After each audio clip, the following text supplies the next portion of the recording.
Parce que dans ce pays, le MEDEF a une trop grosse bouche. Et son organe principal, la langue lacrymale, pour pleurer et mendier de l'argent public, en diminution d'impôts, en contribution de cela, en subvention de ceci, ces gens-là nous coûtent beaucoup trop cher.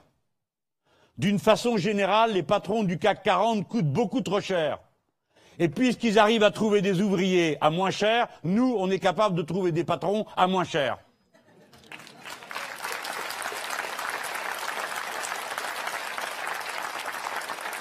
C'est une blague du syndicat des métallos allemands. Parce que vous avez vu que cette année, ils sont records d'Europe dans l'art de s'être goinfrés. Nous avons les patrons qui sont les mieux payés. Et cette année, ils sont augmentés à peine de 20% quand même. Et attendez, compte tenu des efforts. Et c'est comme ça sans arrêt. Alors, record d'Europe des dividendes versés. Et vous apprenez ça l'année où vous apprenez qu'on leur a filé 20 milliards de crédits d'impôt. Où ils sont passés les 20 milliards? C'est où les emplois? C'est où les machines nouvelles? Où elles sont? Où c'est? Montrez-les-nous qu'on y aille. On ira même avec Hollande sous le bras pour inaugurer. Montrez-nous. Pillards, bons à rien, parasites. Tout cet argent a été perdu. Je connais même quelqu'un qui m'a dit une fois, mais moi ça me dérange pas qu'il y ait des riches. Ce qui m'embête, c'est qu'il y ait des pauvres. Vous voyez pas le rapport entre les deux? Vous voyez pas le rapport? Vous allez quand même pas me dire que c'est les riches qui prennent l'argent des pauvres. Ben si. À qui voulez-vous qu'ils le prennent? C'est parce que vous avez tout déréglementé que vous avez amené ces gens à travailler pour des payes aussi misérables qui permettent pas de faire vivre la famille. C'est parce que vous avez tout déréglementé que tout se casse la figure et que des gens qui vivaient chichement vivent dans la rue et que ceux qui vivaient moyennement vivent chichement. C'est vous qui êtes responsable de ça. Personne d'autre. Arrêtez de culpabiliser les gens, de leur dire qu'ils ne travaillent pas assez, que c'est que je ne sais pas encore, tout ce qu'ils ont bien pu dire. Fin du CDI pour M. Juppé. Dégressivité des allocations chômage. Vous savez pourquoi? Parce que vous êtes des feignants. Vous aimez les allocs et vous ne cherchez pas du travail. Quand quelqu'un vous dit ça, mais il vous insulte. Pourquoi il propose la dégressivité?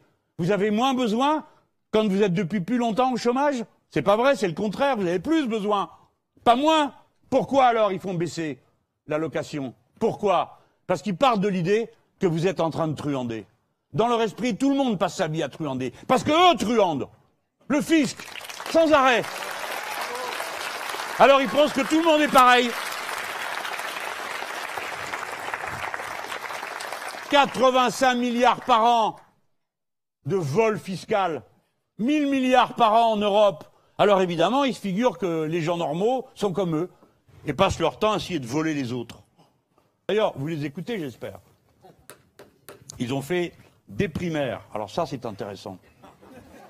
Pour une fois, je suis resté devant la télé. D'habitude, je ne la regarde pas. D'abord, il y a une chose dont ils ne parlent pas. On est tranquille. C'est d'écologie. Ça ne les concerne pas, ils ne sont pas des êtres humains comme les autres. Eux, ils respirent très bien le fioul, le charbon, ça leur va. Le manger dégoûtant aussi. D'ailleurs, ils n'en mangent pas, ils mangent autre chose. La bonne ligne, c'est arrêter les guerres, arrêter les accords de partenariat économique, arrêter le libre-échange. Tant qu'on peut, graduellement, en s'organisant, avec des méthodes de travail. Je vous ai dit tout à l'heure, la relocalisation. Relocaliser l'agriculture, vous verrez que vous ferez vivre plus de monde, de la terre, donc vous aurez de l'emploi, produisant des choses de meilleure qualité, et à la fin, tout le monde sera content.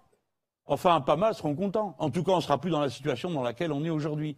Et si vous ne voulez pas faire ce que je suis en train de vous dire, dites-moi voir ce que vous allez faire au juste. Le marché. Voilà.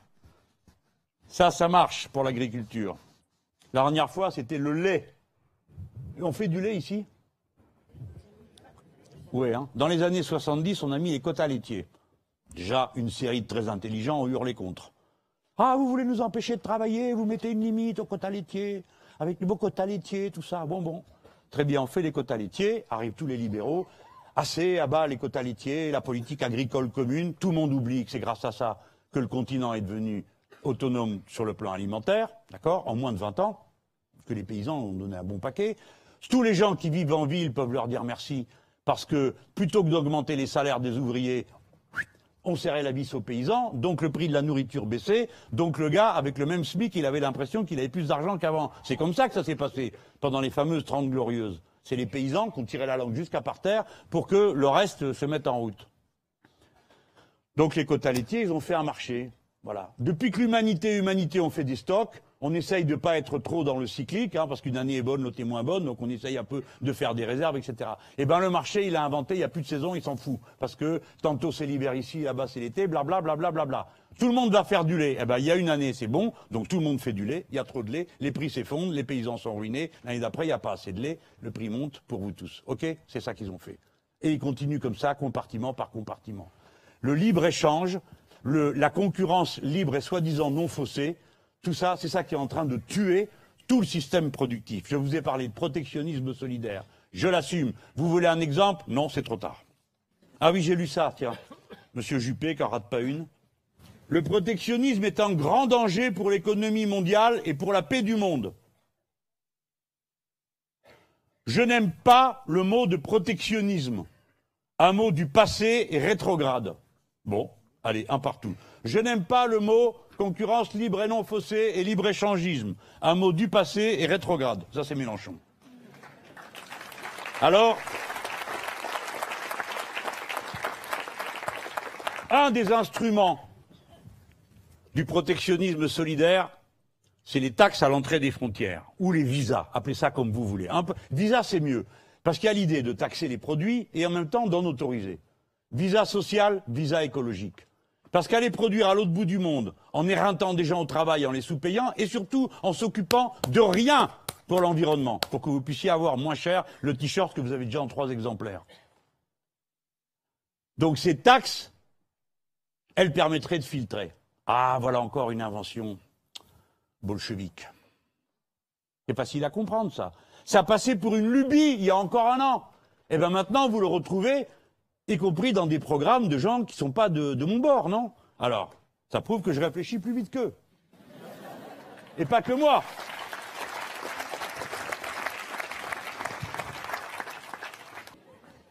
Vous le savez que c'est pas possible. Alors pourquoi ils le disent?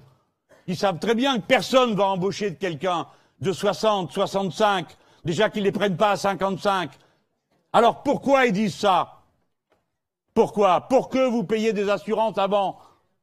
Pour que vous ayez des assurances vie, pour que vous soyez obligés d'avoir des fonds de capitalisation. Voilà pourquoi. Pour que vous prépariez une retraite que vous ne pourriez pas toucher autrement, à partir d'un certain âge, blablabla. Voilà pourquoi ils le font. Voilà. Ou sinon, tiens, je vais vous prendre un autre type de droite, Macron. Eh bien lui, il propose que la durée soit négociée entreprise par entreprise, vous savez, au plus près du terrain. Là où vous êtes avec votre pote, le patron. Salut Marcel, salut Paul. On va négocier ma paye. Tiens, ce mois-ci, j'ai besoin de 4 heures sup, là, parce qu'il y a les impôts locaux qui sont arrivés, j'ai quand même besoin un peu... On est d'accord? Ah ouais, bien sûr. Vas-y. Reste au boulot, je te paye. Voilà. Mais dans quel monde vivent tous ces gens? Dans quel monde vivent-ils? Hein? Ben dans le leur. Alors, moi, je ne comprends pas les gens de droite qui vont voter pour des types pareils, des allumés pareils. Quoi encore? Ah, les cadeaux. Déjà, on leur a donné 40 milliards, n'est-ce pas? Au MEDEF et au CAC 40. Ça, c'est à M. Hollande. Ben, comme évidemment, l'autre, il a lâché la bride. Alors, du coup, maintenant, tout le monde y va. 14 milliards de plus veut leur donner M. Sarkozy. 35 milliards, M. Juppé. En avant, c'est la fête au MEDEF. 35 milliards. Et qui va les payer? Alors, les gens écoutent ça. Oui, c'est vrai, il faut baisser le prix du travail. Non, ils disent le coût, eux. C'est moi qui dis le prix. Baisser le coût du travail. Ah ouais. D'accord. Enfin, il n'y a que le travail qui produit de la richesse. Hein. J'espère que vous l'avez compris, ça. Il n'y a pas une machine qui marche toute seule. Hein. Ça n'existe pas. Il y a toujours des êtres humains. Donc c'est les êtres humains qui font... C'est leur travail qui produit la richesse. Alors qui c'est qui va les payer, mes amis? Puisque vous êtes tous d'accord, vous êtes tous devenus tellement intelligents que vous avez compris qu'il faut baisser le coût du travail pour améliorer l'économie, la compétitivité, la globalisation dans le monde mondialisé. Hein? En un seul mot, s'il vous plaît, avec des traits d'union. Qui c'est qui va payer ça? Parce que vous croyez, vous, qu'on supprime les cotisations sociales et que vous continuez à avoir la sécu? Ah ben non, vous pouvez pas. Faut que quelqu'un paye.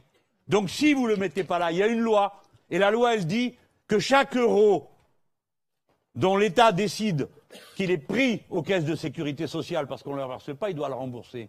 Donc c'est vous, les très intelligents, c'est vous qui devrez payer par vos impôts ce que ne sera plus payé dans l'entreprise en cotisation. Parce que c'est la loi.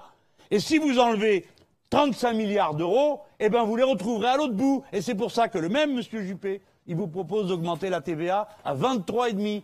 C'est intelligent, ça. Augmenter la TVA, non seulement c'est un impôt injuste, mais vous allez payer pour le savoir. C'est que plus ça coûte cher, moins vous achetez. Vous êtes comme ça, vous êtes radin, vous. Sous prétexte que c'est trop cher, vous achetez pas. Alors que normalement, vous devriez acheter. Bon, ben, si vous achetez pas, qu'est-ce qui va se passer? Ben, l'activité va réduire. Et si l'activité réduit, ben, il y aura moins de TVA qui rentrera, moins d'impôts, moins de travail. C'est le cycle que ces gens-là amorcent. Et ils vous racontent ça pendant des heures. Et tout le monde est assis en face et trouve ça très intelligent. Oui, oui, comme ça, nous allons pouvoir vendre davantage de je ne sais pas quoi, à je ne sais quel lapon perdu dans un coin, à qui on va venir proposer notre marchandise qui coûte moins cher parce qu'on a estorqué les gens dans le pays d'origine. Tout ça est absurde. Ça ne marche pas. Ça ne marche pas. 100 milliards d'euros de coupes dans les services publics. Ah ouais, oui, il a même répété, Sarkozy. 100 000, c'est pas vrai, c'est une espèce de compétition, c'est plus les chiffres. Il y en a un qui veut en enlever 300 000, l'autre 100 000. Bon, tout ça est absurde. Ça veut dire que des tas de choses vont se désorganiser. Alors évidemment, il y a quand même des gens, des fois il y a des journalistes qui disent mais vous croyez que c'est raisonnable? Dans quoi vous les enlevez? Alors on ne va pas les enlever. Pas dans l'armée, pas dans la police, dans l'éducation. Non, non, pas dans si on peut quand même. Mais bon, pas trop. Alors pas dans ci, pas dans là. Alors où? Vous vous moquez de nous? Dans l'éducation, comme d'habitude.